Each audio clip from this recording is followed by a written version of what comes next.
Assalamualaikum warahmatullahi wabarakatuh.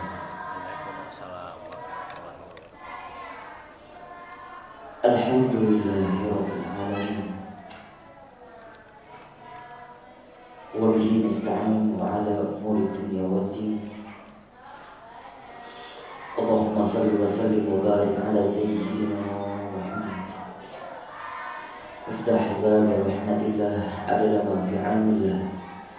Salatan wa salaman da'imain bi dawami mulkillah wa ala alihi wa sahbihi wa man wala. Rabbi shrah li sadri wa yassir li amri wa hlul 'uqdatam min lisani yafqahu qawli, amma ba'd. Allahumma ya rabbana a'inna fi ittiba'i sunnati nabiyyika Mustafa sallallahu alaihi wasallam. Allahumma ya rabbana احشرنا في زمرته وأمتنا تحت لواء النبي صلى الله عليه وسلم وأمتنا وادخلنا مدخل صدقه واجعلنا من لدنك سلطانا نصيرا. Alhamdulillah, sore hari ini kita masih bisa berkumpul melanjutkan kajian kita masih bersama Imam At-Tirmidzi dengan kitabnya Syama'il Muhammadiyah.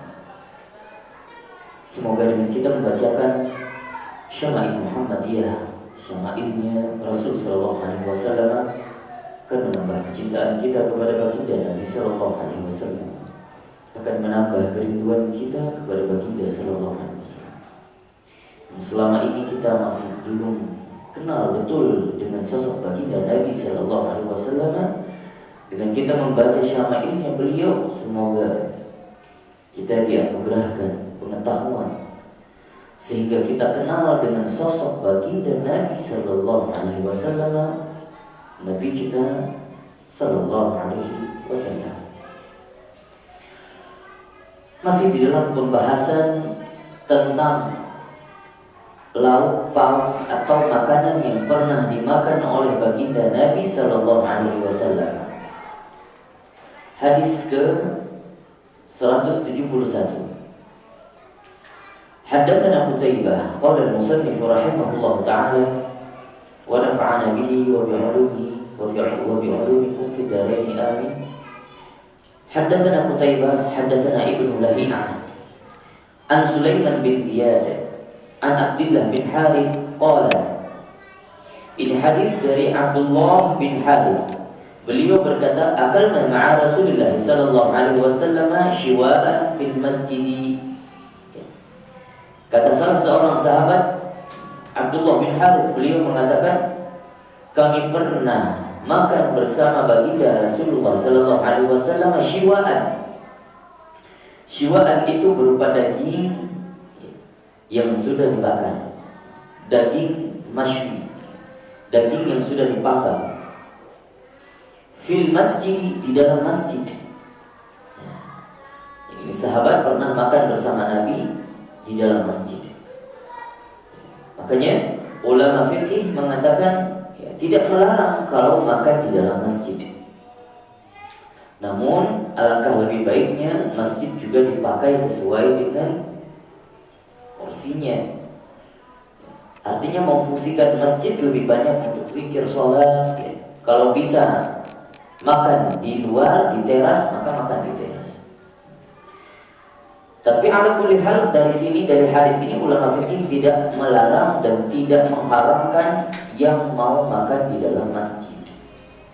Apalagi dulu baginda Nabi bersama para sahabat itu tinggal di masjid. Masjid yang modelnya ada pelataran di tengah, bukan masjid seperti kita. Masjid seperti kita full tertutup atapnya. Kalau masjid di Arab sana, justru di sana ada kayak sunroof istilahnya. Justru nggak ada sunroof, langsung bolong saja begitu. Maka di bagian depan saja, yang masjid bagian depan. Adapun setelahnya, kalau kita pergi Yaman, ke Saudi juga masih ada. Memang begitu. Hatta dar pun rumah-rumah mereka itu di tengahnya bolong. Karena negeri Arab jarang turun hujan. Jadi mereka tidak khawatir dengan hujan. Bahkan mereka mengharapkan hujan. Ya, meskipun turun hujan tidak selebat seperti di tempat kita. Jadi maka di tempat ya pelataran yang seperti itu yang tidak ada atapnya itu biasanya dipakai untuk kajian, dipakai untuk mengumpul-ngumpul, dipakai untuk ya semua, bisa serba bisa. Untuk makan juga. Apalagi kalau saat acara maulidan dan segala macam, ya justru makannya di dalam masjid. حدثنا محمد بن غيلان حدثنا وكيع حدثنا مسعر عن أبي صخرة جميع بن شداد عن المغيرة بن عبد الله عن المغيرة بن شعبة قال ضفت مع رسول الله صلى الله عليه وسلم ذات ليلة فأتي بجنب مشوي ثم أخذ الشفرة فجعل يهز لي بها منه. Ini kata dari pada sahabat Sakhrah Jami bin Shaddad dari Mughirah bin Abdullah, dari Mughirah bin Syu'bah. Beliau berkata, saya pernah diundang bersama Nabi SAW di satu malam. Fa'utiya bijambin mashwin, maka aku dihidangkan, kami bersama-sama, maksudnya bersama baginda Nabi, pernah dihidangkan bijambin mashwin, satu daging di bagian sisi, daging domba bagian sisinya, sisi perutnya. Apa namanya? Saya nggak paham apa. Kalau iga itu biasanya bagian di rusuknya. Kalau kan ini di bawahnya. Kalau bahasanya di stik itu apa? Sirloin. Nah, itu ada istilahnya. Summa akhadha syafrata. Kemudian Nabi sallallahu alaihi wasallam langsung menggelarkan sikin, mengambil pisau. Syafra ini bahasa lainnya sikin. Sikin bahasa Arab. Di sini pisau. Kalau kita orang Aceh itu mengadopsi bahasa Arab, pisau itu disebut sikin. Faja'ala yahuzuli biha minhu. Dan beliau sendiri yang memotong-motong. Jadi sudah dihidangkan, beliau sendiri yang memotong, kemudian membagikan kepada para sahabat. Baginda sallallahu alaihi wasallam. Qala faja'a Bilal yu'dhinuhu bis-salati fa'alqa syafrata. Kemudian pada saat itu Bilal, sahabat Bilal radhiyallahu anhu datang waktu sholat. Jadi ceritanya saat diundang malam, bisa jadi ini saat Isya, ya, azan Isya gitu ya, tiba waktu sholat Isya. Jadi saat itu diundang oleh seorang sahabat makan daging yang dibakar. Kemudian Nabi Shallallahu Alaihi Wasallam membagi-bagikan. Datang sahabat Bilal, beliau mengajak untuk sholat. Sudah waktunya tiba, sudah waktunya sholat, wahai Rasulullah. Gitu. Jadi maksud Bilal hanya mengajak, maksudnya memberitahukan Rasulullah untuk sudah datang, ini sudah tiba waktunya sholat. Faqala ma lahu taribat yadah. Kemudian Nabi Shallallahu Alaihi Wasallam berkata, ada apa dengan wahai Bilal? Qala wa kana syaribuhu qad wafa. Kemudian jadi saat Rasulullah SAW berkata, ma lahu taribat yadah, ada apa dengan wahai Bilal? Ini faedahnya adalah ketika Nabi SAW menghadiri undangan, dipanggil orang untuk makan bersama, meskipun datangnya waktu sholat, untuk menghargai dan sebagai di bab adat juga, bab adat sopan santun, menghargai orang yang sudah mengundang kita untuk makan bersama, hatta sudah sampai datang waktu sholat pun Nabi SAW seperti menegur Bilal. Ada masalah apa Bilal? Ya khair, waktu sholat tiba, tapi nanti dulu. Kita penuhi dulu undangannya. Kita nyenengin dulu orang-orang yang udah mengundang kita. Gitu. Baru selesai dibagi-bagikan oleh Nabi Sallallahu Alaihi Wasallam, belum lagi makan. Kemudian kata Bilal, sudah tiba waktu sholat ya Rasulullah. Ada apa dengannya? Sudah makan dulu, makan. Nah, sebentar lagi setelah makan kita sholat bareng-bareng. Maka begitu baginda Nabi mengajarkan cara beragama. Tidak, ya, jadi tidak langsung difahami. Seandainya tiba waktu sholat, justru sampai kepada tahap wajib sholat pada waktunya. Tidak. Justru sholat pada waktunya itu sunnah hukumnya. Maka oleh karena itu, ketika kita masih ada kegiatan, kajian, pengajian yang masih tidak terlepas dalam konteks belajar, apalagi kalau belajar fardu ain, justru hukumnya sampai kepada fardu. Sedangkan sholat pada waktunya, sholat maktubah pada waktunya, hukumnya sunnah. Jadi yang mana lebih baik? Diselesaikan belajarnya dulu atau sholat? Kalau masih bisa, artinya tidak terganggu saat belajarnya, selesaikan belajar kemudian sholat. Justru para ulama mengatakan lebih diutamakan selesaikan pembelajaran kemudian sholat. Kalau seandainya waktu sholat hampir selesai, itu berbeda. Maka utamakan sholat, jangan sampai sholat di luar waktu. Nah, itu bab belajar. Ini masalah kita menghadiri undangan orang lain bersama Nabi Sallallahu Alaihi Wasallam. Nabi Sallallahu Alaihi Wasallam justru menegur Bilal. Wahai Bilal, tidak masalah. Gak apa-apa, nanti kita sholat, kita makan bareng-bareng dulu.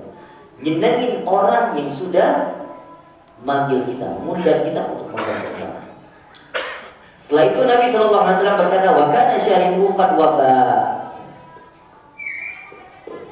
Maka saat itu diceritakan bahwasanya Bilal radhiyallahu anhu saat itu kondisi kumisnya memanjang sudah. Ini konteksnya sudah berbeda. Faqala li, kemudian berkata kepadaku, aqussuhu laka ala siwakin aw qussahu ala siwakin. Nabi Sallallahu Alaihi Wasallam berkata ketika melihat sahabat Bilal akhirnya duduk bersama Nabi makan. Lalu ketika makan, Nabi melihat ternyata kumisnya Bilal sudah memanjang. Maka Nabi Sallallahu Alaihi Wasallam mengatakan, bolehkah aku potong itu kumis? Sejengkal siwak maksudnya. Maksudnya begini. Jadi kalau sejengkal siwak, artinya siwaknya diambil letakkan begini, nah, kemudian dipotong di bawahnya. Itu maksudnya. Aku sahu ada siwak, atau kamu potong sendiri. Boleh aku potong atau kamu potong sendiri. Artinya Nabi Sallallahu Alaihi Wasallam menganjurkan sahabat, terutamanya Sayyidina Bilal ketika itu saat dilihat oleh Rasul Sallallahu Alaihi Wasallam, maka dianjurkan untuk memotong kumisnya. Maka dari hadis ini juga para ulama mengambil bahwasannya kumis itu disunnahkan untuk potong, dipotong. Boleh memendekkan atau boleh menyukur habis. Maka sebagian kalau dalam mazhab kita Imam Syafi'i justru mencukur habis, sunnahnya mencukur habis. Haddatsana Wasil bin Abdul A'la, haddatsana Muhammad bin Fudail an Abi Hayyan At-Taymi an Abi Zur'ah an Abi Hurairah qala utiya an-nabi sallallahu alaihi wasallam bilahmin fadufi'a ilayhi adh-dhira' wa kanat tu'jibuhu fanahasa minha.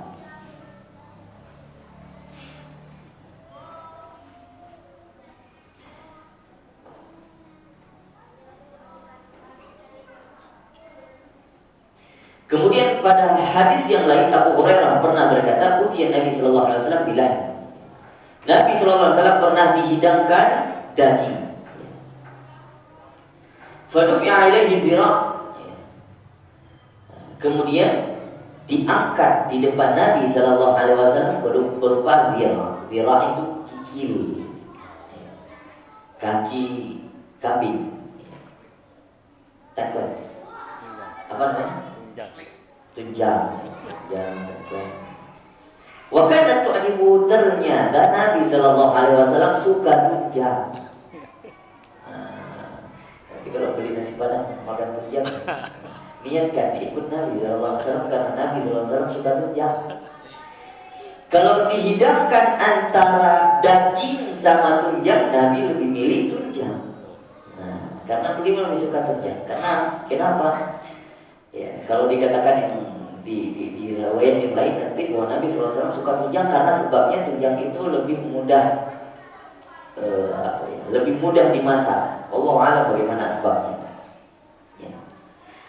Tapi karena memang tunjang itu kan gurih ya. Tidak Nabi lebih suka zira yang gurih-gurih, yang kriuk-kriuk, yang garing. Wa kanat tu'jibuhu fanahasa minha. Maka dipotonglah bagian daripada tunjang itu untuk Nabi sallallahu alaihi wasallam.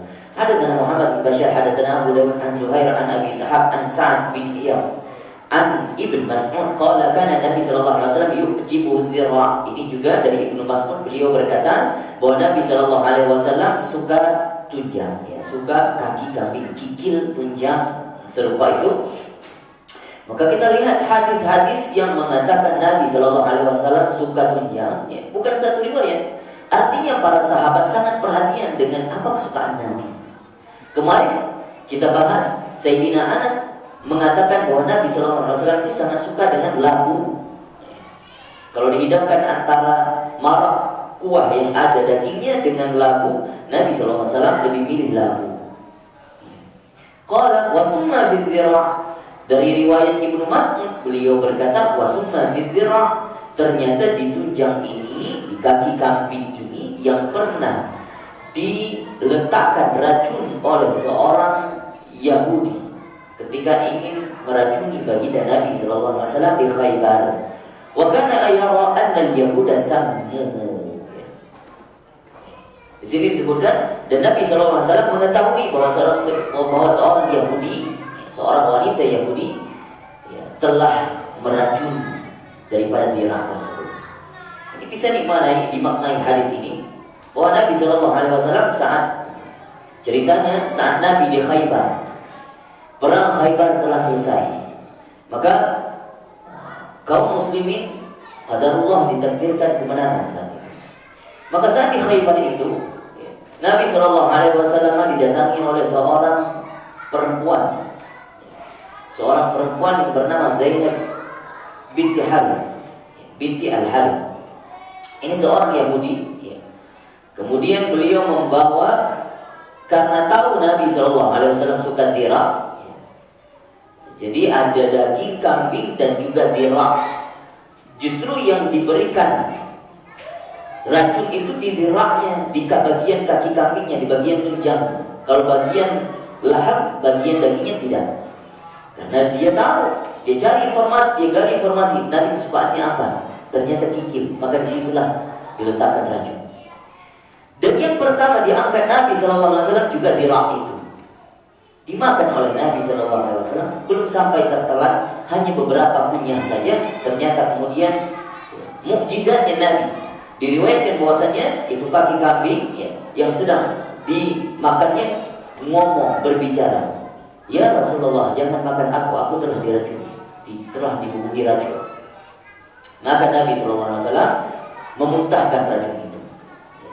Makanya disebut sini wa kana yara anna al-yahuda sammu. Saat itu juga Nabi langsung ternyata si perempuan tadi yang telah telah membubuhi racun pada dirahnya, didatangi oleh Nabi SAW.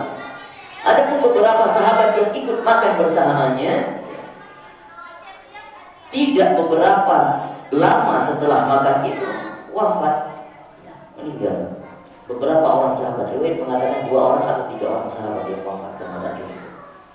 Maka Nabi SAW mendatangi Zainab binti Harith ini dan beliau mengatakan, ada beberapa pertanyaan yang ditanya Nabi SAW sampai akhirnya beliau bertanya, "Kenapa engkau membubuhi racun? Mengapakah engkau yang membubuhi racun?" "Iya," kata Zainab binti Harith, "aku yang melakukannya." "Kenapa engkau melakukan itu?" Beliau beralasan, seandainya engkau nabi, ya, seandainya engkau diutus untuk menjadi seorang raja, maka aku ingin membunuhmu dengan racun ini, kata Zainab binti Harith. Dan seandainya engkau diutus menjadi seorang nabi, maka aku ingin mengetahui bukti kenabianmu. Apakah engkau makan? Apakah engkau bisa menghindar dari racun yang aku telah bubuhi? Ternyata terbukti Nabi Shallallahu Alaihi Wasallam adalah seorang nabi. Akhirnya ini Zainab binti Harith, singkat cerita, dipenggal, ya, dihukum pancung bukan karena telah membubuhi racun untuk Nabi, bukan. Nabi justru telah maafkannya. Tapi dihukum pancung karena 3 orang sahabat tadi meninggal. Karena ketahuan, ya, 3 orang sahabat meninggal. Seandainya 3 orang sahabat ini tidak meninggal, ya, tidak ikut makan, ya, mungkin Zainab binti Harith selamat dari hukum pancung karena telah dimaafkan Nabi. Ya, karena berlaku hukum qisas. Haddatsana Muhammad bin Bashar, haddatsana Muslim bin Ibrahim, haddatsana Aban bin Yazid an Qatadah an Syahr bin Hawsyab an Abi Ubaidah qala tabakhtu lin Nabi sallallahu alaihi wasallam qidran. Ini dari Abu Ubaid, beliau berkata, aku telah masak untuk Nabi sallallahu alaihi wasallam di dalam satu panci. Qidran itu panci dari tanah liat, ya. Wa kana yu'jibuhu dhirra. Kemudian Nabi sallallahu alaihi wasallam, aku tahu ini dari Abu Ubaid. Abu Ubaid juga tahu Nabi sallallahu alaihi wasallam suka dhirra, suka tunjang. Fanawatuhu dhirra, kemudian aku sengaja menyisakan ataupun memporsikan dhirra untuk baginda Nabi sallallahu alaihi wasallam. Summa qala, kemudian beliau berkata, nawilni dhirra, ya, centongkan aku itu dhirra. Jadi karena udah tahu nih, justru yang dihidangkan langsung dikikil untuk baginda Nabi. Iya, centongkan untuk dhirra. Fanawaltuhu, kata Abu Ubaid, maka aku juga yang mencentongkan untuk baginda Nabi. Summa qala nawilni dhirra. Ternyata setelah Nabi makan habis, Nabi SAW mengatakan, ambil lagi tolong tunjangnya untukku. Habis. Kemudian Nabi SAW berkata lagi, ambil lagi tunjang untukku. Beberapa kali Nabi SAW setelah habis makan lagi, setelah habis makan lagi. Faqultu ya Rasulullah. Kemudian aku berkata, kata Abu Ubaid, beliau berkata, ya Rasulullah, wa kam lisyati min dhira. Jadi Abu Ubaid ini berkata, bukan menegur, bukan maksud apa-apa, hanya ingin mengatakan, ya Rasulullah, karena beliau yang masak, beliau tahu kaki kambing hanya 4, padahal sudah dicentongin beberapa kali. Maka dia keheranan. Ya Rasulullah, kambing itu punya kaki berapa sih? Kok minta tunjang terus gitu? Maka syuk, perhatikan. Walladzi nafsi biyadihi law sakatta lanawaltani dhira ma da'amta. Ya. Walladzi nafsi biyadihi. Demi Allah, katanya, kalau engkau diam, enggak akan bertanya seperti tadi, maka selama aku nyuruhmu untuk mencentongkan ini dhira, mencentongkan kikil tersebut, maka kamu akan mendapatkan terus untukku. Ini bagian daripada mukjizat Nabi Sallallahu Alaihi Wasallam. Ya. Nah, jadi selama Nabi minta, pasti ada juga gitu. Namun karena sahabat ini, Abu Ubaid ini udah nanya begitu, ya udah akhirnya batal, gitu ya. Akhirnya habis ini tunjang, sudah kamu tanya begitu. Sama di dalam kisah yang lain ketika Nabi Sallallahu Alaihi Wasallam di perang Khandaq. Perang Khandaq berhari-hari kaum muslimin, justru dikatakan berbulan-bulan sampai 3 bulan belum selesai perang. Maka saat itu Nabi Shallallahu Alaihi Wasallam di perang Khandaq bersama para sahabat lama tidak mencicipi makanan, justru berhari-hari hanya minum saja. Itu pun kalau ada minuman, kalau ada air. Kalau tidak, nahan lapar. Beberapa para sahabat saking laparnya sering mengikat perutnya dengan bebatuan. Maka sampai Nabi pun ikut ikat batu di perutnya baginda Nabi Sallallahu Alaihi Wasallam. Ini dalam kondisi perang. Dalam kondisi perang mungkin kita masih bisa mewajarkan kondisi Nabi seperti itu. Kemarin kita bercerita, ada riwayat Nabi Sallallahu Alaihi Wasallam bukan saat kondisi perang saja mengikat batu di perutnya, Ternyata di rumah pun ketika tidak kondisi peperangan, Nabi SAW biasa dengan hal keadaan lapar. Begitulah kondisinya. Sehingga saat itu ada Jabir bin Abdullah ketika mendekati Nabi SAW, mendengar seperti ada suara batu ini di perut Nabi, seperti ada gesekan. Apa masalahnya? Kemudian Nabi SAW memberitahukan, aku sudah lama mengikat bebatuan ini berapa hari karena belum dah lama. Jabir merasa sedih. Akhirnya minta izin sama Nabi, ya Rasulullah, izinkan aku untuk pulang sejenak, bertemu dengan istriku. Tidak mengatakan alasannya apa. Nabi juga tidak bertanya apa alasanmu. Izinkan Nabi pulang ke rumah, karena rumahnya Jabir kebetulan itu dekat dengan lapangan Khandaq, tempat terjadi peperangan saat itu. Jabir bin Abdullah radhiyallahu anhu mengambil seekor dombanya yang kecil, karena itu yang beliau punya. Dengan mengambil sedikit gandum, kemudian membuat roti seadanya, membuat marok kuah yang ada daging kambing tadi, kambing kecil saja, sederhana. Setelah itu Nabi Jabir bin Abdullah mendekati kepada Nabi, datang kepada Nabi, wahai Rasulullah, mari ke rumahku, ayo makan. Tapi undang beberapa sahabat saja, 2 atau 3 orang saja, yang karena sederhana sekali. Zakat di dalam riwayat itu disebutkan tu'aim, ya, sebutkannya dengan tu'aim. Tu'aim itu kalau sudah kalimatnya tu'aim berarti ada makanan tapi sedikit, gitu, sederhana. Oh iya begitu? Apa yang kau masak? Seekor kambing kecil tapi ya Rasulullah, sama gandum. Oh begitu, Masya Allah, banyak itu. Nabi langsung naik ke atas bukit, wahai sahabat-sahabatku, ayo berkumpul. Semua berkumpul. Alhamdulillah kita ada makanan di rumah Jabir bin Abdullah. Ayo kita ke rumah Jabir. Masya Allah. Padahal tadi Jabir bin Abdullah mengundang hanya Nabi dan beberapa sahabat saja. Sampai Jabir ini gemetaran, takut malu sama sahabat yang lain, gak cukup. Akhirnya singkat cerita datang ke rumah Jabir bin Abdullah. Kemudian didoakan, mana makanan? Letakkan kepada aku. Jangan engkau sentuh selain aku yang menyentuh duluan. Nabi SAW mukjizatnya menyentuh itu makanan sampai berkata kepada istri Jabir, ya, wahai zaujah Jabir, tolong engkau panggil ya, Khubbazat. Ya, Khubbazat itu orang yang mengadon roti. Ya Rasulullah, aku Khubbaz, saya juga bisa mengadon roti.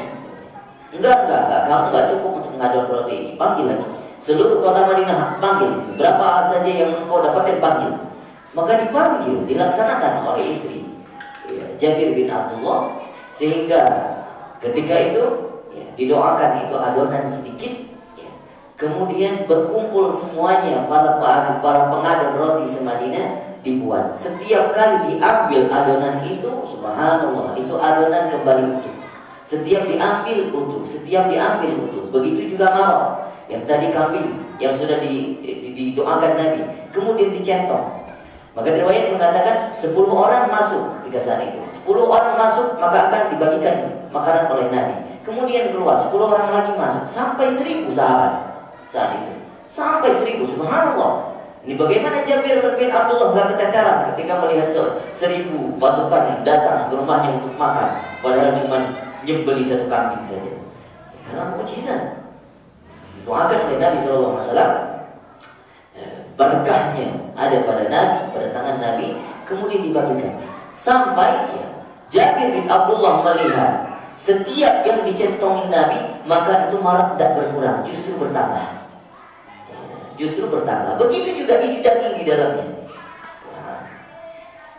Dicentong 10 keluar, 10 masuk keluar. Sampai dikatakan ini sahabat saat itu di dalam peperangan memang betul lapar, 3 hari 4 hari nggak makan. Justru ketika mereka makan saat itu, mereka harus mencadangkan itu makanan untuk bisa jadi seminggu ke depan. Nggak tentu ada makanan lagi. Bahkan mereka mencadangkan itu semua. Maksudnya ketika mereka habiskan, tambah lagi, tambah saking mereka itu kenyang betul sudah. Semua 1000 sahabat kenyang, tapi marah itu masih utuh. Justru Nabi mengatakan, wahai Jabir, wahai istri Jabir, panggil dan ini bagi-bagikan ke seluruh fakir miskin yang ada di kota Madinah. Suruh bagikan lagi sampai habis itu. Sampai Jabir bin Abdullah bersama istrinya juga makan daripada kenyang dengan marak yang sudah didoakan. Subhanallah. Itulah mukjizat baginda Nabi sallallahu alaihi wasallam. Hadatsana Al-Hasan bin Muhammad Az-Za'faran حدثنا يحيى بن عباد عن فليح بن سليمان قال أخبرني رجل من بني عباد يقال له عبد الوهاب بن يحيى بن عباد عن عبد الله بن زبير عن عائشة رضي الله عنها قالت ما كان الذراع بأحب اللحم إلى رسول الله صلى الله عليه وسلم ولكنه كان لا يجد اللحم إلا غبا. Kita cerita dari Nabi sallallahu alaihi wasallam makan daging, ya, makan tunjang, tapi jangan salah diartikan. Jangan sampai berekspektasi bahwa Nabi SAW sering makan daging, sering makan tunjang. Tidak. Nah, dari riwayat Sayyidah Aisyah, beliau berkata, maka nadzira bi ahabbil lahmi ila Rasulullah SAW. Jadi seandainya ada daging atau zirra, Nabi itu lebih menyukai zirra, kikil. Walakinnahu la yajidul lahma illa bihi. Tetapi kata Sayyidah Aisyah, Nabi Sallallahu Alaihi Wasallam meskipun suka makan tunjang, tapi Nabi Sallallahu Alaihi Wasallam itu makan tunjang sesekali saja dalam seumur hidupnya. Artinya kalau dilihat, ya, seumur hidup Nabi makan tunjang bisa dikatakan beberapa kali saja, bisa dihitung jari. Illa riban, hanya sesekali. Jangankan tunjangnya, jangankan dagingnya, tunjang aja sesekali. Wakana ya'jalu ilaiha li'annaha a'jaluha narjah. Ini disebutkan oleh Sayyidah Aisyah. Wakana ya'jalu ilaiha. Karena Nabi SAW suka makan tunjang. Karena kenapa? Ya'jalu ilaiha. Karena tunjang itu cepat matang, cepat matang. Li'annaha a'jaluha narjah, cepat matang. حدثنا محمود بن غيلان حدثنا أبو أحمد حدثنا مسعر قال سمعت شيخا من فهمي قال سمعت عبد الله بن جعفر رضي الله عنه. Ini hadis dari Abdullah bin Ja'far, beliau berkata, yaqulu sami'tu Rasulullah sallallahu alaihi wasallam yaqulu inna atyabal lahmi lahmad dhuri. Nabi sallallahu alaihi wasallam pernah mengatakan sebaik-baik daging yang dimakan Nabi lahmad dhuri, daging yang ada di bagian punggung. Jadi bukan iga, bukan. Kalau iga bagian sini, ya, tapi ini bagian punggung. Karena Nabi SAW suka yang kriuk, ya, yang kerenyes-kerenyes. Ya. Mungkin yang bagian punggung diambilnya yang sudah dekat-dekat dengan tulang, ya. Bukan, istilahnya bukan daging tok. Ya. Hadatsana Sufyan bin Waqi' hadatsana Zaid bin Hubab an Abdullah bin Mu'ammal an Ibn Abi Mulaikah an Aisyah, dari Sayyidah Aisyah juga berkata, anna Nabi sallallahu alaihi wasallam qala ni'mal idamul khal. Sayyidah Aisyah berkata, ini hadis sudah kita bacakan kemarin, bahwasanya Nabi sallallahu alaihi wasallam pernah mengatakan sebaik-baik lauk pauk yang pernah dimakan Nabi adalah cuka. Cuka itu perasan dari anggur. Kalau setengah matang itu masih khamar. Tapi kalau sudah matang betul, sudah disimpan lebih lama sedikit lagi, maka sudah jadi cuka. Maka Nabi SAW ketika mengatakan itu hanya untuk menghibur Sayyidah Aisyah, hakikatnya karena tidak ada makanan lain. Begitulah sosok Nabi SAW, tidak banyak protes. Apapun yang dihidangkan oleh Sayyidah Aisyah istrinya, hatta sampai tidak ada lauk pauk pun, ada roti doang, Sayyidah Aisyah berkata, hanya ada lauknya, cuma ada cuka, wahai Rasul. Apakah Nabi protes? Tidak. Justru Nabi mengatakan, nah inilah cuka lah yang paling enak. Begitu maksudnya. Maka Nabi makan hanya pakai cuka saja. Hadatsana Abu Quraib Muhammad bin Ala hadatsana Abu Bakar bin Ayyash an Thabit Abi Hamzah al-Thumali an Sya'bi an Ummi Hani dari Ummu Hani, beliau berkata, qalat dakhala alayya Nabi sallallahu alaihi wasallam, pernah datang kepadaku baginda Nabi, a'indaka syai', Nabi sallallahu alaihi wasallam berkata kepada Ummu Hani, ada sesuatu yang bisa dimakan? Faqultu, Ummu Hani berkata, la, tidak ada wahai Rasul, illa khubzun yabis, kecuali roti yang sudah alon, sudah kering. Ini yang ada wahai Rasul. Ada roti tapi sudah kering, sudah alon wahai Rasul. Wa khal, dan juga cuka, cuma ada cuka. Faqala hadi, kemudian beliau berkata, hadi, sini, berikan kepadaku. Tidak apa-apa, ada roti yang alon sama cuka juga tidak apa-apa. Kemudian Nabi berkata, ma aqfara baitun min ulumi fihi khalbun, satu rumah selama ada cuka di dalamnya belum dikatakan orang gak punya lauk pauk gitu. Selama ada cuka di rumah itu maka belum dikatakan rumah orang fakir. Yang penting ada cuka. Begitu cara Nabi untuk menyenangkan hati. Karena ada sahabat seperti Ummu Hani, ya, Sayyidah Aisyah istrinya, yang mungkin merasa gak enakan, ya, wahai Nabi cuma ada cuka di rumah kita, ini juga di rumahku cuma ada cuka, kata Ummu Hani. Tidak masalah, ini cuka paling enak justru. Ini cuka, ya, cuka ini selama engkau punya cuka berarti engkau bukan tergolong orang fakir miskin, ya. Hadatsana Muhammad bin Musanna, hadatsana Muhammad bin Ja'far, hadatsana Syu'bah an Amr bin Murrah an Murrah al-Hamdani an Abi Musa an Nabi sallallahu alaihi wasallam, fadlu Aisyah ala nisa'i ka fadli tharidi ala sa'iri ta'am. Nabi sallallahu alaihi wasallam berkata, ini sebenarnya bukan terkait dengan makanan, konteksnya sudah berbeda. Nabi pernah berkata, Sayyidah Aisyah untukku, kata Nabi, Sayyidah Aisyah untukku bagaikan, istilahnya kualitasnya, istilahnya wanita terbaik untukku.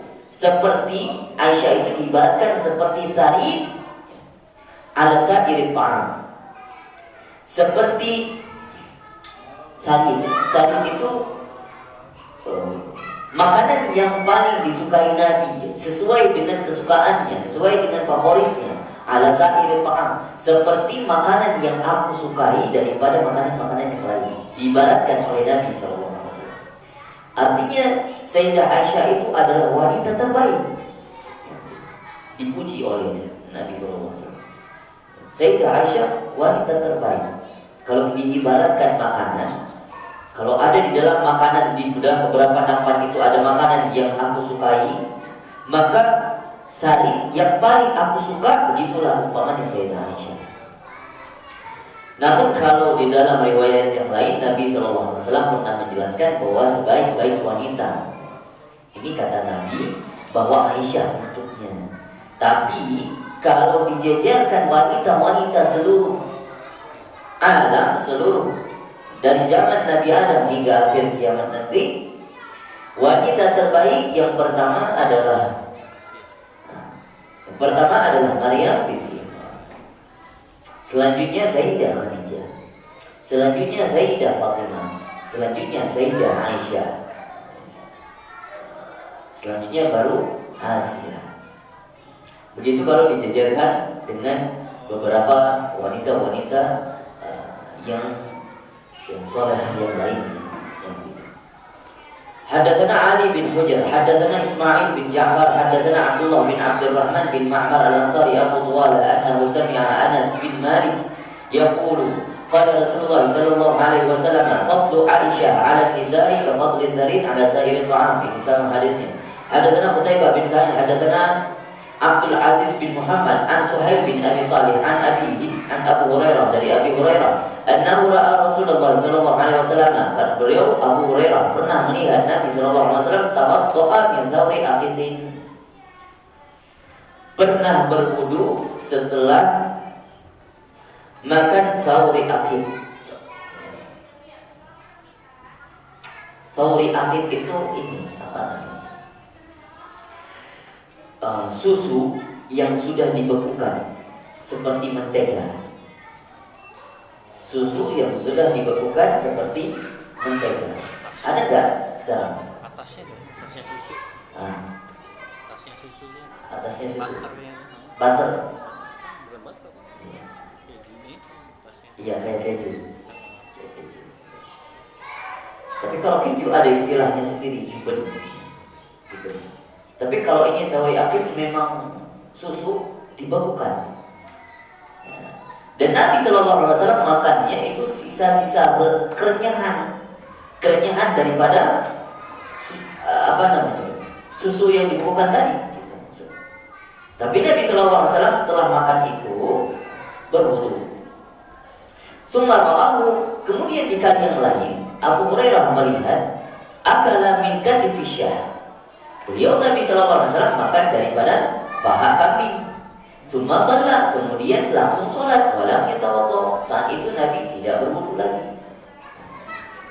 Maksudnya hadis ini adalah ulama fiqh mengambil faedah dari hadis ini bahwasanya ketika setelah makan kambing tidak perlu wudu, makan daging tidak perlu wudu.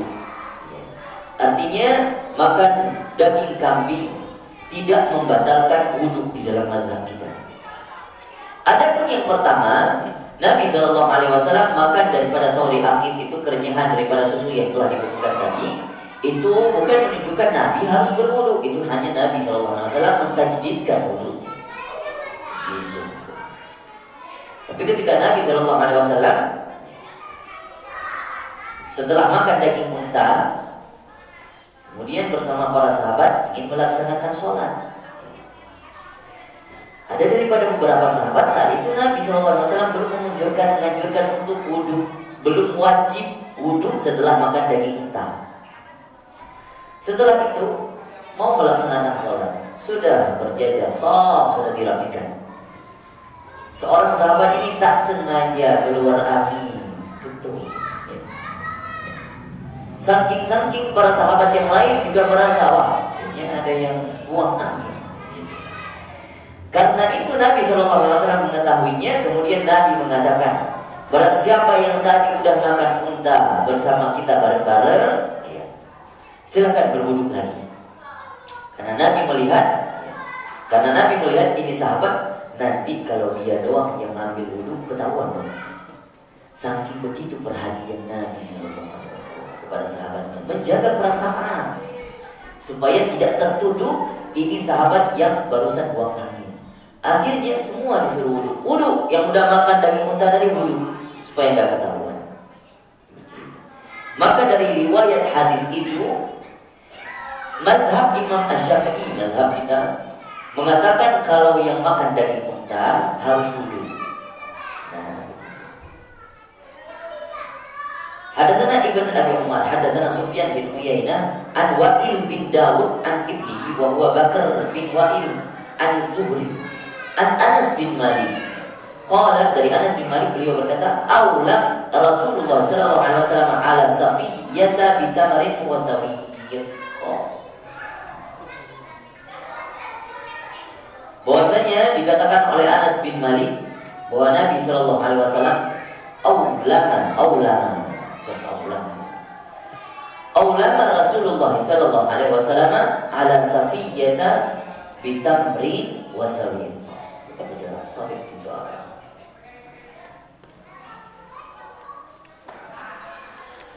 Dari Abu Hurairah berkata bahwa Nabi Shallallahu Alaihi Wasallam pernah membuat atau mencampurkan safiyah, susu, tamar, kurma, wasawit. Sawit ini seperti apa ya? Seperti susu yang sudah difermentasikan. Yuhart dong. Ya, seperti apa ya? Hah? Yuhart. Apa tuh? Yuhart. Itu.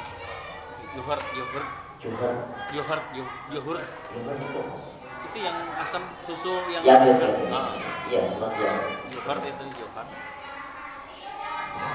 Jadi Nabi itu pernah mencampur Ada Safiyah. Safiyah itu Safiyah itu adalah roti, ya, roti yang sudah kering. Kemudian tamar, ngambil tamar, kemudian sawit, ya, seperti yang kemudian diaduk-aduk. Ini lauk pauknya Nabi. Artinya Nabi pernah makan seperti itu. Dari hadis ini juga faedahnya, maksudnya ketika ada makanan boleh kita mencampur adukan, gitu maksudnya. Boleh boleh di mix, ya. Boleh dikombinasikan, tapi yang cocok. Jangan sampai nanti dicampur yang gak pantas gitu ya. Tapi kalau kita sekarang, kalau saya sendiri jujur saya suka eksperimen soal makanan. Karena kalau ada Indomie, saya tahu Indomie semua masuk, gak mungkin gak enak. Dicampurkan, misalnya campur pakai kuah sayur, gitu. Campur pakai, tapi belum ada yang campur pakai terasi dari. Artinya kalau campur makanan juga sama. Nabi SAW dulu juga pernah mencampur-campur makanan jadi ini satu. Kayak kolak.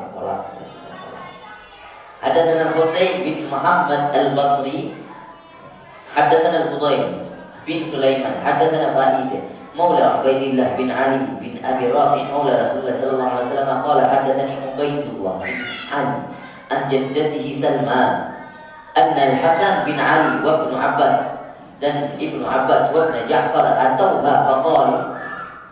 Ini diriwayatkan oleh nenek, ya, nenek daripada Salma. Salma ini sahabat Nabi, ya, neneknya, bahwa Hasan bin Ali, cucu Nabi, Ibnu Abbas dan juga Ibnu Ja'far. Ini ketiga-tiganya, Hasan radhiyallahu an, Ibnu Abbas radhiyallahu an, Ibnu Ja'far radhiyallahu an, ini ketiga-tiganya sahabat yang masih muda sekali, remaja masih saat itu, atauha faqalulah. Artinya ceritanya Nabi SAW sudah wafat.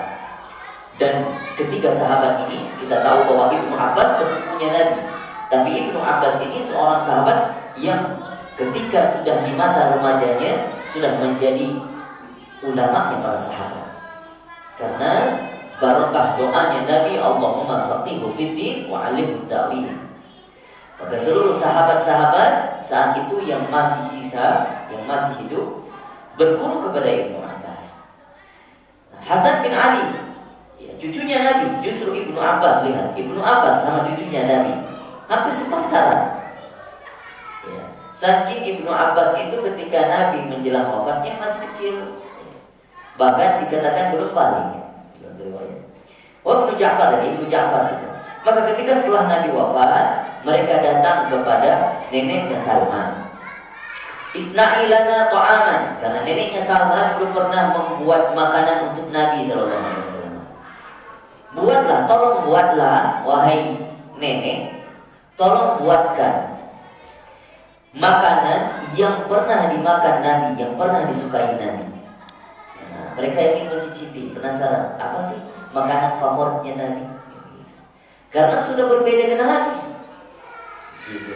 Jadi kalau bisa dikatakan kita makan makanan nenek-nenek kita dulu, yang istilahnya makanannya nggak sesuai dengan generasi kita sekarang. Gitu. Maka kata wa yusinu aklahu, dan Nabi itu suka makannya. Faqalat ya bunayya la tashtahil yaum. Maka neneknya ini mengatakan, wahai anak-anakku, wahai anak-anakku, engkau gak akan suka makanan yang Nabi makan. Gitu maksudnya. Gak akan suka kalau engkau makan sekarang, generasimu gak akan suka makanan Nabi dulu. Apa makanannya? Qalu, ya, mereka bercerita, bala isna'i lana. Gak apa-apa, meskipun kita gak suka, tetap buatkan saja. Kami ingin mencoba. Qala faqamat fa'akhadat. Diceritakan, kemudian neneknya ini memasaknya daripada gandum kemudian fatahhanathu, gandum digilingnya, ditumbuk, thumma ja'alathu fi qadrin, kemudian diletakkan di satu bejana, panci kayu, wasabbat 'alaiha syai'an min zait, kemudian dikasih minyak sedikit, wadaqatil fulful, kemudian diberikan sedikit fulful. Fulful itu seperti apa ya?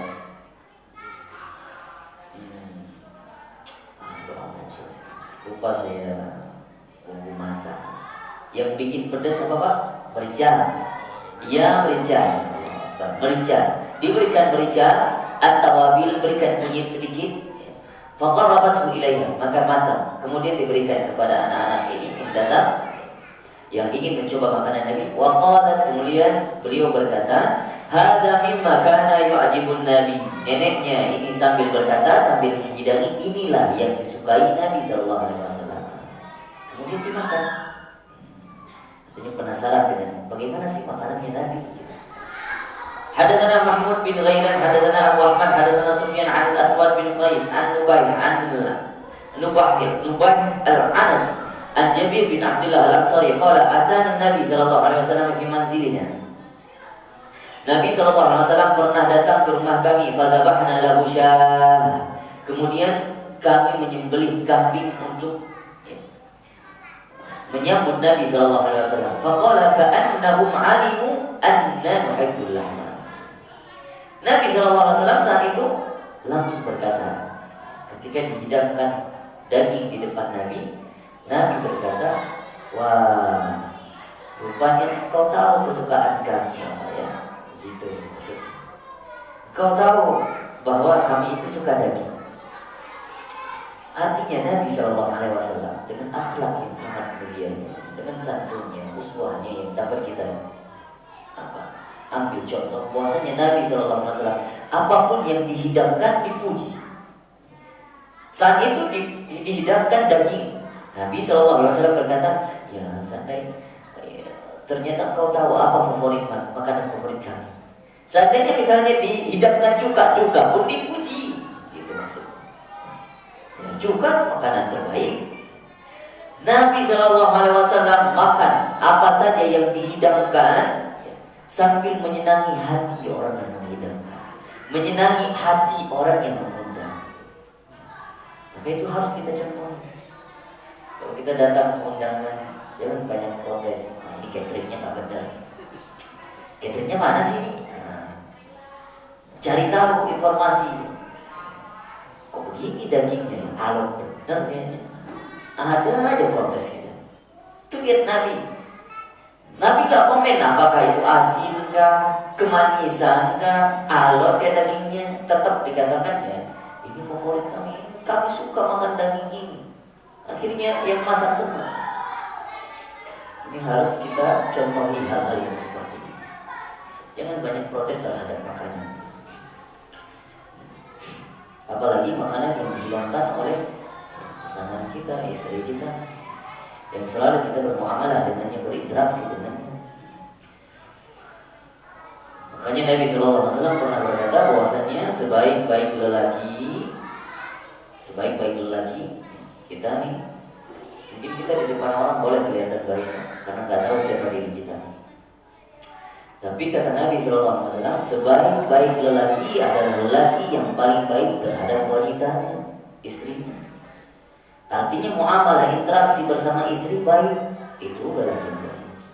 Itu patokan, dijadikan patokan itu. Gak banyak protes. Kita di depan orang boleh kelihatan adem, ayem, gitu ya. Gak banyak ngomong, jaga pencitraan. Kalau pulang ke rumah ketemu istri, justru hilang pencitraan kita, Pak. Apa nih, masakin kayak gini? Gak ada makanan hari ini. Masak selalu asin. Ada apa? Hati kita ngomel dulu, enggak diucapkan hati ngomel. Orang ya bilang. Maka kita belajar dari akhlak Nabi, uswah Nabi. Tidak masalah. Makanan bukan untuk Nabi hidup bukan untuk makan. Makan itu hanya untuk bisa bertahan hidup saja. Maka Nabi SAW ketika kita bercerita kemarin, tidak pernah kenyang selama 2 hari full, tidak pernah. Dalam 2 hari hanya bisa makan sekali. 1 hari puasa. 1 hari hanya minum saja. Ada yang 3 hari minum doang, gak makan-makan. Begitulah kehidupan Nabi SAW. Adapun sesekali ketika diundang, di dalam undangan baru Nabi makan daging, mencoba daging ayam, daging kambing, kikil. Hadatsana Ibnu Abi Umar, hadatsana Sufyan, hadatsana Abdullah bin Muhammad bin Aqil, sami'a Jabir, qala Sufyan, wa hadatsana Muhammad bin Munkadir an Jabir qala kharaja Rasulullah sallallahu alaihi wasallam. Nabi sallallahu alaihi wasallam keluar, diceritakan dari Jabir, ya, Jabir bin Abdullah tadi, ya. Wa ana ma'ahu fadakhala 'ala imra'atin minal ansar fadhabahat lahu syah. Kemudian kita didatangi oleh seorang wanita daripada Ansar, fadhabahat lahu syah. Kemudian beliau, ya, menyembelih seekor kambing, fa'akala minha, dihidangkan kepada Nabi, kemudian Nabi makan. Wa atathu biqina min rutabin. Kemudian disediakan di depan Nabi, dihidangkan di depan Nabi satu kina. Kina itu satu sisir, ya. Satu sisir daripada rutab. Kalau kita satu sisir pisang, gitu ya, maksudnya. Dihidangkan satu sisir, ya. Fa'akala minhu, kemudian Nabi juga makan. Summa tawadda'a lidzuhri. Setelah makan itu Nabi sallallahu alaihi wasallam berwudu untuk salat zuhur. Wa shalat. Summa sarafa, kemudian beliau pergi. Fa'atathu bi'ulalatin min ulalati syah. Kemudian Nabi sallallahu alaihi wasallam, kemudian pergi sholat. Setelah sholat kembali lagi. Di dalam riwayat ini Nabi sallallahu alaihi wasallam tadi riwayat ketika bersama Sayyidina Bilal, datang waktu azan Isya, Nabi sallallahu alaihi wasallam menghabiskan makanannya dulu baru makan. Tapi dalam riwayat ini Nabi sallallahu alaihi wasallam ketika dihidangkan makanan di depannya, sudah makan sudah selesai. Ini ceritanya makan sudah selesai, dihidangkan satu sisir kurma juga sudah selesai dimakan Nabi. Wasallah, kemudian Nabi sholat zuhur bersama para sahabat. Kemudian balik lagi. Saat itu dihidangkan makanan yang lain oleh seorang wanita ini. Yang dihidangkan apa? Ulalah min ulalati syah. Ulalah itu bisa dikatakan bukan sisa, daging cincang. Nah, tepat maknanya, daging cincang. Artinya kremesan, ya, daripada daging cincang, remes-remesnya itu dihidangkan. Fakala thumma shalal asar wa lam yatawadda. Makan setelah makan, saat itu maksudnya gak lama setelah makan, saat datang waktu asar nanti, Nabi SAW tidak wudu lagi, langsung sholat asar. Ini faedahnya. Kemarin kita sudah cerita, di riwayat yang lain dikatakan bahwasannya disunnahkan ketika kita mau makan berwudu terlebih dahulu. Barang siapa yang terlebih dahulu wudu kemudian makan, summa qara'a alhamdulillah, kemudian membaca alhamdulillah, ghufira lahu ma taqaddama min dhanbi, diampuni segala dosa-dosanya. Tapi kalau apabila ingin mentajdidkan wudu setelah makan, lebih baik. Ataupun bersiwak setelah makan, dianjurkan sekali untuk bersiwak, bersihkan sisa-sisa makanan yang ada di dalam mulutnya.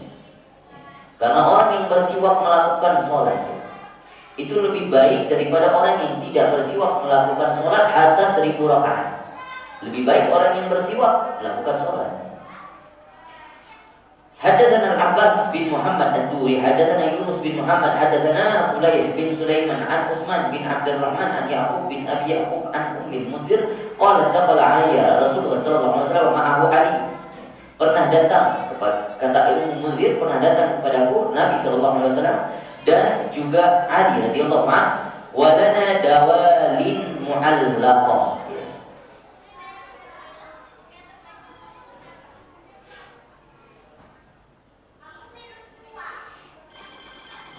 Ini maksudnya walana dawalin mu'allaqah. Saat itu kata Ummu Mundhir, kami hanya ada dawalin mu'allaqah, kurma yang masih tercantol di di bagian sisirnya tadi, ya, seperti sisirnya kurma tadi. Faqala, kemudian beliau berkata, faja'ala Rasulullah sallallahu alaihi wasallam ya'kulu wa Ali. Kemudian Nabi sallallahu alaihi wasallam makan bersama dengan Sayyidina Ali. Faqala Rasulullah sallallahu alaihi wasallam ya Ali, "Lah ya Ali fa innaka naqi." Cukup wahai Ali. Engkau jangan makan, kata Nabi sallallahu alaihi wasallam. Fa innaka naqi. Naqi itu maksudnya engkau punya penyakit perut, asam lambung. Cukup wahai Ali, jangan makan. Karena engkau punya penyakit lambung. Ternyata kurma itu untuk orang yang sakit lambung ternyata gak bagus juga. Allah alam ini tidak dijelaskan kurma jenis macam apa kurma ini.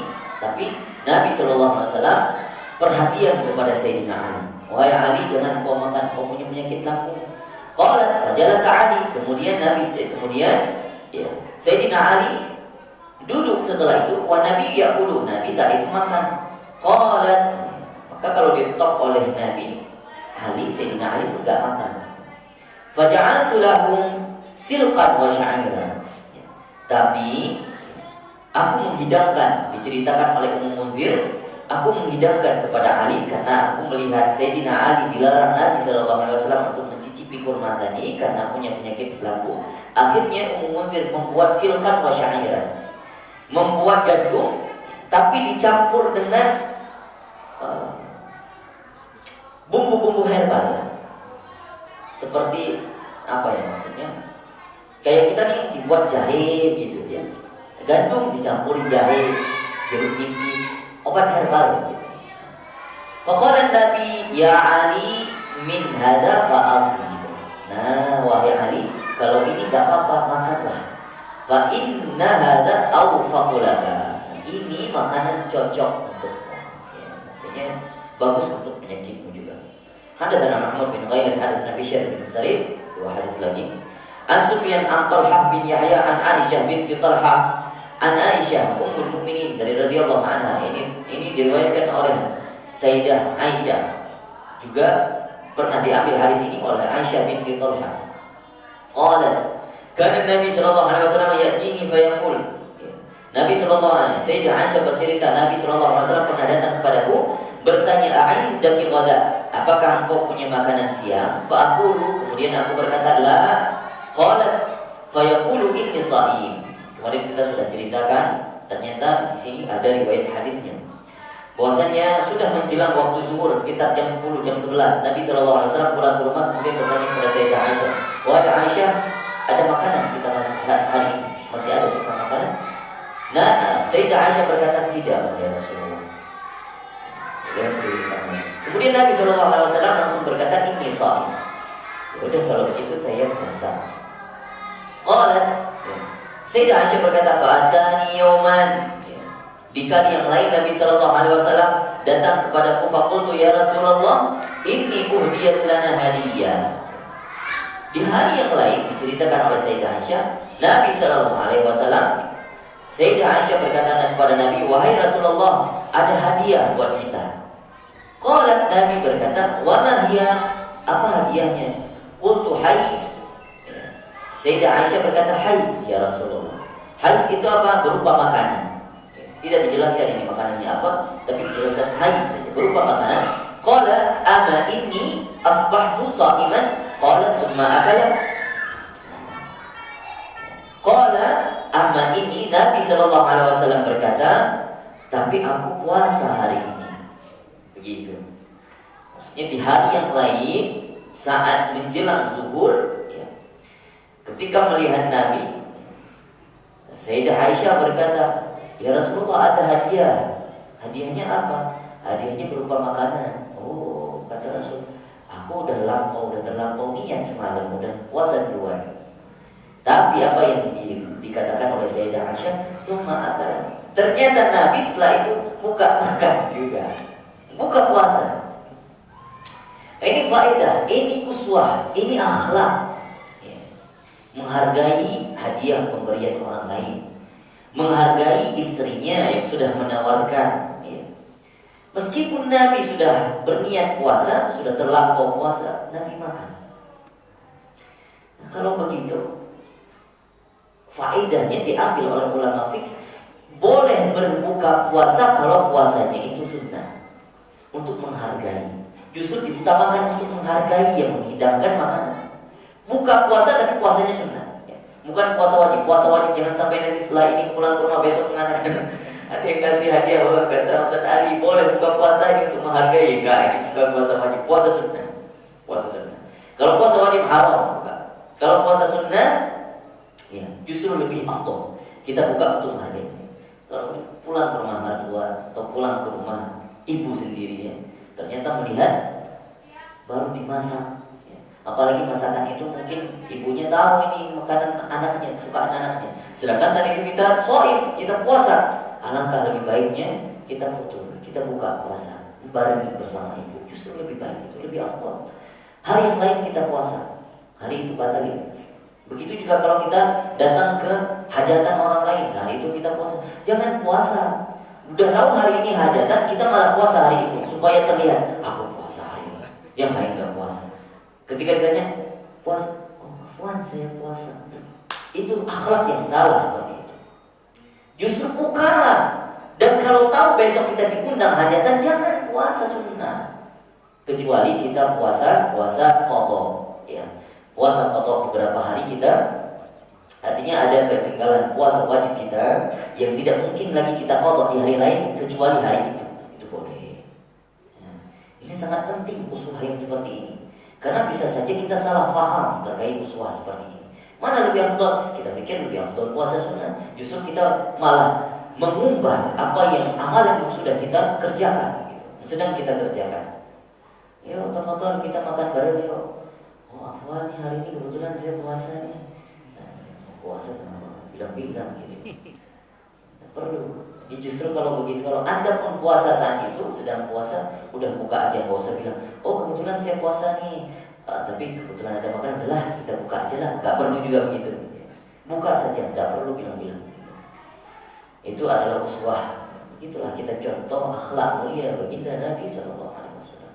Hadatsana Abdullah bin Abdurrahman akhbarana Umar bin Hafs bin Ghiyath hadatsana Abi an Muhammad bin Abi Yahya Aslami an Yazid bin Abi Umayyah al-A'war an Yusuf bin Abdullah bin Salam qala ra'aitu Nabi sallallahu alaihi wasallam akhadha kisratan min khubzi sya'irin fa wada'a 'alaiha tamra wa qala hadhihi idam hadhihi wakala. Pada suatu kesempatan Nabi Shallallahu Alaihi Wasallam dilihat oleh Abdullah bin Salam, Nabi Shallallahu Alaihi Wasallam mengambil kisrah. Ini sama seperti hadis yang tadi, tapi redaksinya berbeda. Maksudnya redaksinya berbeda, tekstualnya berbeda, tapi maknanya sama. Nabi Shallallahu Alaihi Wasallam mengambil sepotong roti.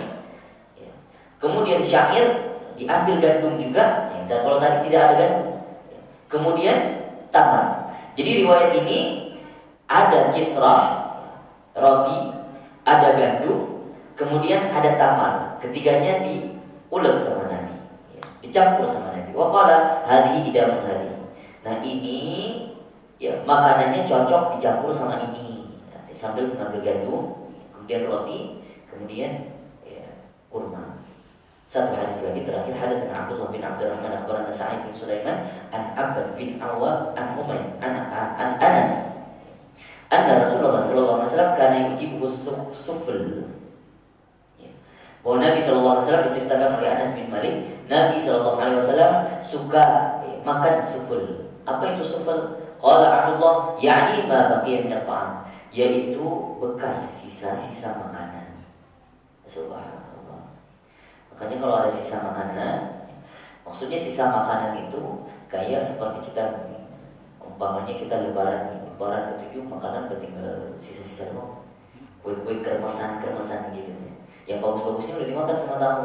Ada 1, 2, lebaran 3 udah dimakan. Tinggal sisa-sisa makanan saja, kremes-kremesnya. Dan Nabi ternyata suka kriuk-kriuk ini. Kalau kita beli gorengan, Nabi yang sukanya bukan gorengannya, kriuknya, umpamanya gitu. Ya, sisa makanan ini dimakan sama Nabi. Justru Nabi suka dengan ya remesan-remesan sisa makanan itu. Jadi begitulah akhlak Nabi, uswah Nabi Sallallahu Alaihi Wasallam. Ya.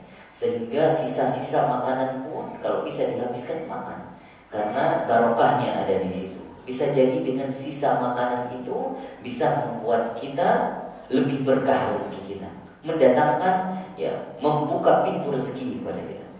Ya, jangan sampai nanti cici makan sisa makanan. Ya, enggak. Bisa jadi kita biarkan sisa makanan itu mendatangkan kefakiran kepada kita. Maka kalau bisa dihabiskan, habiskan makanan, jangan sisa sedikit pun. Ya. Kalau ada makan nasi sepiring, kalau bisa satu pun daripada butir nasi jangan kita sisakan. Ya, kalau kita sih insya Allah jangankan satu butir nasi, kalau ada nambah lagi. Wallahu a'lam bishawab. Alhamdulillah kita selesai terkait dengan lauk pauk ataupun makanan yang pernah dimakan oleh Nabi Sallallahu Alaihi Wasallam. Ini hadisnya banyak. Alhamdulillah kita sudah selesai dan kita alhamdulillah ini sudah setengah daripada kitab Syama'il An-Nabawiyah. Baru puasa berapa hari ini, Pak? 11. Alhamdulillah. Alhamdulillah sudah setengah, tinggal setengah lagi. Semoga insya Allah nggak ada halangan kita bisa mengkhatamkan semuanya sehingga kita tahu bagaimana kebiasaan Nabi, kesempurnaan sifat baginda Nabi Sallallahu Alaihi Wasallam. Wallahu a'lam bishawab. Silakan.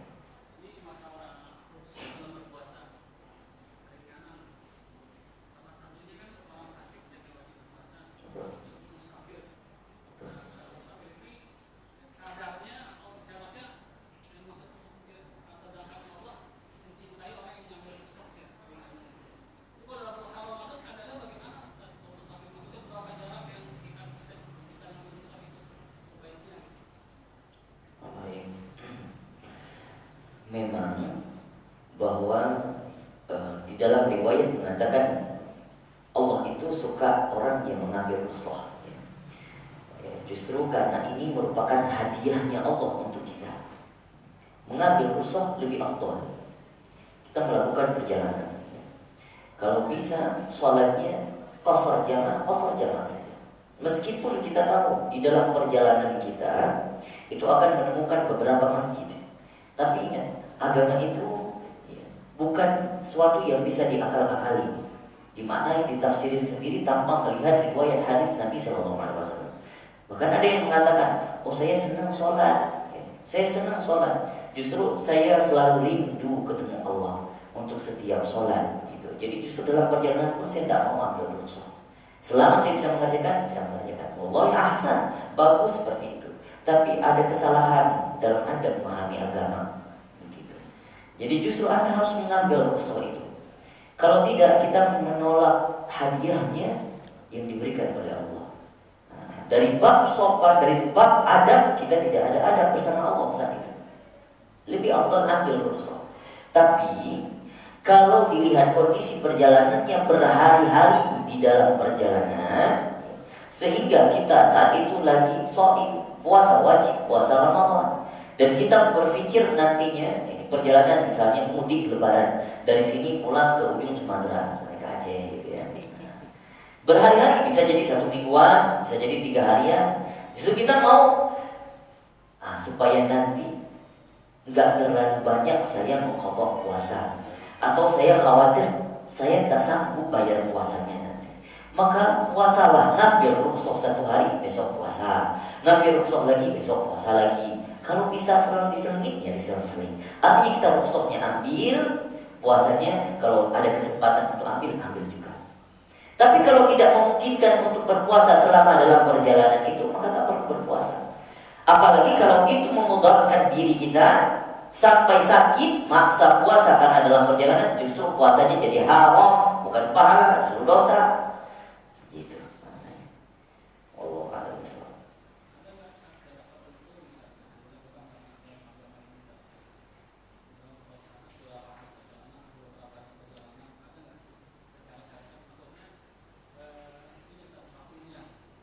Waktunya. Betul. Iya. Jadi safar itu disebutkan orang yang safar itu 2 marhalah. Ya kurang lebih 90 km. Oke, itu jadi patokan. Iya. Walaysa 'alaikum junahun an taqsuru minas shalah. Maka enggak masalah kalau kita mengqasarkan salat. Dan begitu juga hukumnya berpuasa. maka diambil dari patokan 2 marhalah gitu. 90 km kita sudah boleh ya tidak berpuasa. Namun kalau hanya 90 km dari sini menambah Bandung lebih ya. Wah, jauh. Ya, jauh. Ya, kalau selama itu kita masih dalam, ya kalau kita berpikir ini gak akan mengotorkan diri kita, badan kita, insya Allah kita sehat berpuasa, maka tidak masalah puasa. Kalau puasa, tapi kalau sudah berhari-hari, artinya diri kita nih, ya, badan kita yang lebih tahu, justru pasti sesuai dengan kondisi. Ya. Tapi di satu sisi yang lain kita juga harus mengingat mengambil rukhsah itu juga afdal.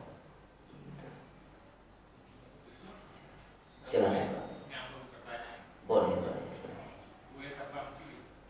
Gimana?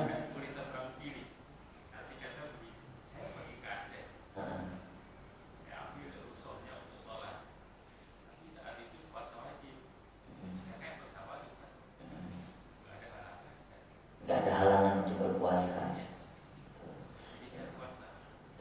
Kalau gak ada halangan berpuasa, naik pesawat, ya akhirnya kita gak berhari-hari dalam perjalanan, maka silakan ambil puasa saja. Dan justru hadiah itu yang dikatakan rukhsah, hadiah itu juga kondisi. Kalau kondisinya berhari-hari sudah, orang dulu melakukan perjalanan gak kayak kita, gak instan kayak kita. Karena orang dulu diberikan rukhsah karena perjalanan juga sulit, berhari-hari perjalanan, bahkan berbulan, bahkan bertahun-tahun dalam perjalanan. Maka keluarlah hukum rukhsah ini. Tapi kalau zaman sekarang sudah modern, maka kita memanfaatkan fasilitas sesuai dengan zaman kita, itu juga bisa menandingi hadiah daripada rukhsah tadi. Kita juga dapat pahala. Artinya tidak dalam konteks kita menolak rukhsahnya Allah, hadiahnya Allah, tidak. Hanya kita saat di zaman kita sekarang, artinya sudah ada kemudahan, yang fasilitas yang pernah diberikan Allah. Siapa yang memberikan fasilitas itu? Allah juga. Gitu. Selama itu ya kita melakukan puasa selama dalam perjalanan, naik pesawat dan tidak membatalkan diri kita, maka puasa silakan puasa.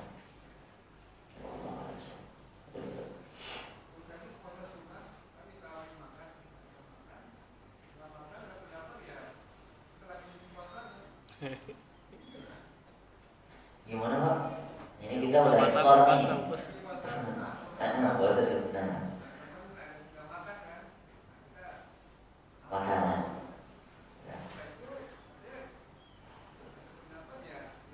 Bisa lanjut puasa lagi. Ya, memang ada riwayat yang seperti itu, tapi ya secara singkat pemahaman saya itu riwayatnya sangat dhaif sekali. Dan itu justru apa ya? Melanggar daripada definisi hukum puasa itu sendiri, tidak sesuai dengan definisi puasa itu sendiri, maka itu sangat lemah sekali. Memang ada riwayat, kalaupun ada riwayat, maka ada riwayat-riwayat yang ada illah, ada kecacatan. Jangankan riwayat yang dhaif, riwayat yang lemah, riwayat yang sahih saja, yang benar-benar valid dari hadis Imam Bukhari, justru masih ada kecacatan, baik dari maknanya maupun dari perawinya. Maksudnya ketika hadis itu ya, dimaknai dan itu tidak masuk dengan uruf, nggak cocok dengan adat istiadat misalnya, ataupun nggak cocok dengan misalnya di luar logika manusia, nggak masuk akal, dan di luar daripada definisi ibadah itu sendiri, maka itu sudah ada illah, ada kecacatan. Kalaupun mau diamalkan, maka ulama di sini berselisih paham terkadang. Ada yang membolehkan, ada yang mengamalkan, ada yang tidak mengamalkan. Begitu juga kalau hukum puasa ini kan, puasa sunnah, ketika makan bareng-bareng, setelah itu lanjut puasa lagi. Maka ada illah, kecacatan yang besar di situ. Kenapa cacatnya? Cacatnya riwayat itu adalah menyalahi definisi puasa itu sendiri.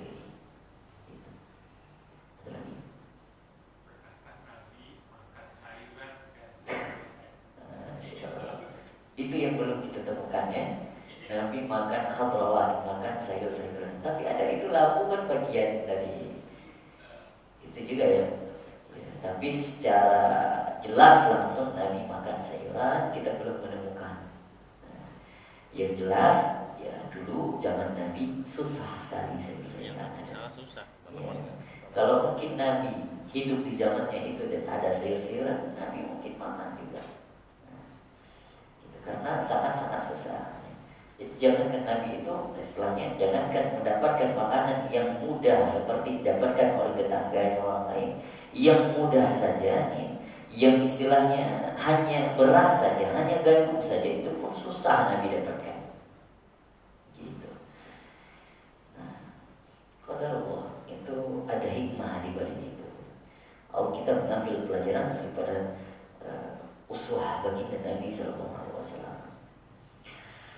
Baik, kita tutup dengan bacakan zikir. Asyhadu an la ilaha illallah wa anna Muhammadar Rasulullah. Nastaghfirullah, nas'alukal jannata wa na'udzubika minan nar. Asyhadu an la ilaha illallah wa anna Muhammadar Rasulullah. Astaghfirullah, nas'alukal jannata wa a'udzubika minan nar. Asyhadu an la ilaha illallah wa anna Muhammadar Rasulullah.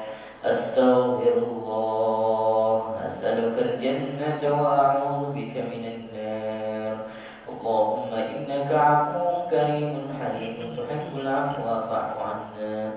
اللهم إنك عفو كريم حليم تحب العفو فاعف عنا. اللهم إنك عفو كريم حليم تحب العفو فاعف عنا يا كريم. بفضل سبحان ربك رب العزة عما يصفون وسلام على المرسلين والحمد لله رب العالمين. سبحانك اللهم وبحمدك أشهد أن لا إله إلا أنت نستغفرك ونتوب إليك. السلام عليكم ورحمة الله وبركاته. Waalaikumsalam. Afwan, dia sudah molor waktunya hari ini. Nggak ada katanya hari ini. Masya Allah. Udah.